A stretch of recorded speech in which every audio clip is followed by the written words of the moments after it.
Assalamu alaikum wa rahmatullahi wa barakatuh.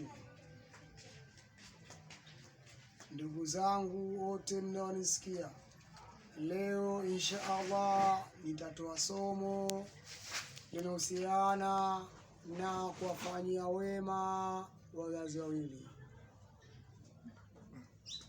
Mwenyezi Mungu Subhanahu wa Ta'ala ameagiza jambo hilo kwenye kitabu chake kitukufu cha Qur'ani, Surah Luqman. Allah Subhanahu wa Ta'ala anasema baada a'udhu billahi minash shaitani rajim, wa wasaina al-insana biwalidayhi hamalatuhu ummuhu wahinan ala wahinin wafasiluhu wafisaluhu fi amaini anshkuruli waliwalidayka ilayhi al-masir. Sadaqallahu al-azim. Allah Subhanahu wa Ta'ala anasema wa wasaina al-insana biwalidayhi, tumewahusia madamu wafanyie wema wazazi wawili. Hamaltuhu ummuhu wahinan ala wahin, mama yake kwani anabeba ujauzito, shida juu ya shida, tabu juu ya tabu. Hapa Mwenyezi Mungu Subhanahu wa Ta'ala amemzungumzia mama yake, yani mama. Hakika mama ni nguzo kubwa, kwani anabeba mimba, tabu juu ya tabu. Na ni kweli kabisa, wakati mwingine anakula udongo, wakati mwingine anakula mkaa, kitu ambacho kabla ya mimba hatamani kula, lakini baada ya mimba, baada ya ujauzito anatamani kula vitu hivyo. Inamtaibisha, anatapika ovyo ovyo, tabu juu ya tabu, shida juu ya shida. Hakika mama thamani yake ni kubwa. Chukulia mfano wewe na mkeo, unapompa mjamzito, unapompa ujauzito, mkeo tabu gani anapata? Fikiria vile vile mama yako wakati amekuzaa, wakati uko ndani ya tumbo, tabu ile ile ambayo mkeo anaipata, tabu hiyo mamako pia alikuwa anaipata. Kwa hiyo tumeambiwa na Mwenyezi Mungu, tumehusiwa kuwafanyia wema wazazi wawili, hasa mama, kwa sababu mama ameshika ujauzito, tabu kubwa kaipata. Lakini pia wakina mama, mambo mangapi alikuwa anayafanya? Usiku halali, baba kalala, mtoto unalia usiku kucha, mama yuko na wewe. Halali unapoumwa kwenye bega lake, halali mama thamani yake ni kubwa.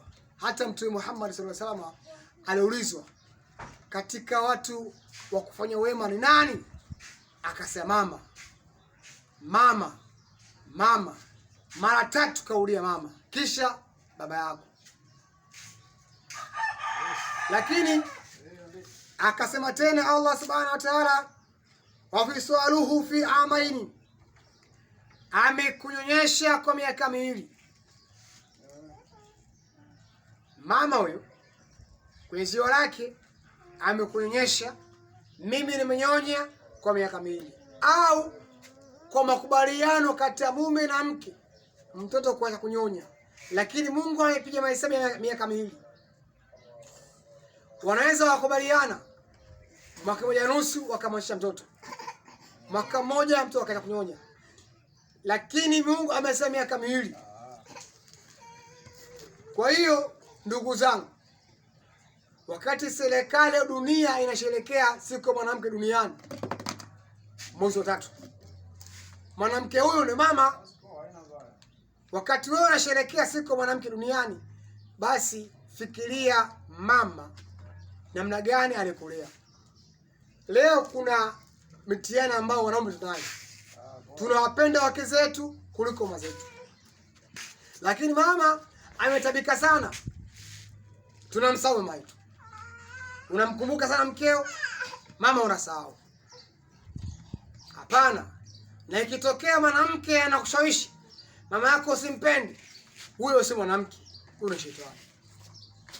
Mwanamke mwema yule ambaye anakuhusia mkumbuke mama. Kila wakati mkumbuke mama. Huyo mwanamke mwema. Lakini sivyo hivyo. Kama akikwambia mama yako nini, huyo sio mwanamke. Hafai wewe ndio yako. Kwa hiyo nikisema hapana, nije hapa tukumbushane kwamba tumehusiwa kuwafanya wema wazazi wawili. Mama kazungumziwa kwanza, baba baadaye.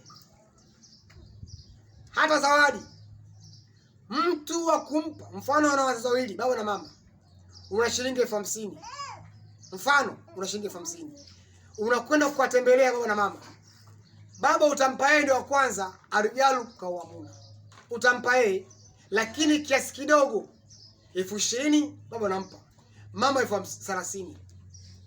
Huo ndio Uislamu unavyoelekeza hivi. Kumpa kwanza ni baba 20,000. 30 mama. Kwa sababu mama thamani yake ni kubwa kuliko baba. Na nyinyi wazazi, sio kwa sababu mmetusomesha ndio unasema, "Oh, sisi bwana tunakusomesha, tunategemea wetu uje tulee." Hapana. Jukumu lake kukumbuka wema wa wazazi wake. Wala usije ukaongea nimekusomesha kwa sababu uje ulee. Hapana. Jukumu lako kumsomesha mtoto wako. Jukumu lako hilo. Na yeye jukumu lake kukumbuka wema aliofanywa na mzazi wake. Kila mtu ana jukumu yake. Usije ukamuongelea mtoto hivyo kwamba nimekusomesha kwa ajili uje kulea. Hapana. Assalamu alaikum wa rahmatullahi wa barakatuh.